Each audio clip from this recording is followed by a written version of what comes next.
If you're applying to med school, chances are you'll have to write some secondary essays. So today I want to give you a secondary essay prompt and share some ideas with you on how you might want to think about responding to it. First, hi, my name is Dr. Sarah Klebe and I'm an admissions expert at BeMo. So the secondary essay prompt that I have today is this. If you were working on a small group project and you thought another student wasn't carrying their load, how would you handle it? So this is an interesting prompt, one that has potentially some conflict resolution at the center of it, a situation in which you see someone who you believe is not behaving appropriately. How would you approach them, or would you approach them at all? So some tips on this. First off, I would suggest approaching the student, the hypothetical student in the situation, which is to say, don't just back away from the situation and do nothing. Don't just report it to the professor in this sort of hypothetical situation or anything like that. Take the opportunity to demonstrate your own sort of leadership capacity, your ability to resolve potential conflict, and to reach out to others in potentially difficult or stressful times. Now, that said, one thing that I would certainly recommend is approaching this almost like an MMI type scenario, which is to say, walking them through the steps and the process in terms of how you would think through the situation, the kinds of things you'd want to bear in mind, and then how you would ultimately act in the situation. So in this case, we have someone who has been perceived in a particular way, perceived not to be carrying their load in a group project.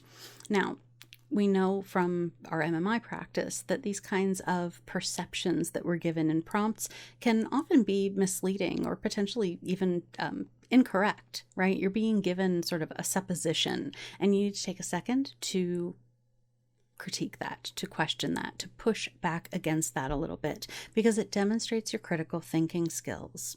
So if someone appears, or if I think that someone isn't carrying their load in a group project, the first thing that I'm going to want to do is talk to that person and figure out what's actually going on. My perception could be off. I could be missing parts of the picture. They could be working on some other part of the project that I hadn't been taking into consideration, or something like that. Overall, my sort of thoughts or feelings about the situation could just be wrong. And so I want to make sure before moving forward or potentially escalating the situation that I haven't misread the issue myself. Now, in talking to this individual, I would also want to know what's going on in their life. Of course, it's entirely possible that there are extenuating circumstances, right? It's also possible that the student's just slacking off and not doing what they need to do, but I want to give people the benefit of the doubt. Right? I want to, again, make sure that I'm not making any assumptions, that I'm not jumping to conclusions, that I'm not acting on incomplete information, because that doesn't reflect well on me and my capacity to reason through this situation. So I would want to talk about how I would approach them and try to understand if there's just more going on beneath the surface that I don't know about. Maybe they've been sick. Maybe they're dealing with some mental unwellness. Maybe their dog died. You never know what's going on in people's lives. And so understanding if there is a blockage, and if so, what's causing that blockage, is going to be the best way to move forward productively.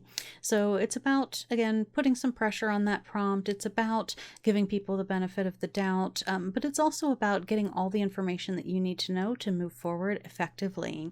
If they've been sick for a while or something like that and aren't showing any signs of getting better, well, of course, we want to grant some leniency and certainly treat the situation much differently than if they were just kind of slacking off and not doing their work. But that information would also allow us to modify our long-term plans to make sure that the entire project as a whole doesn't get behind simply because someone's dealing with a setback.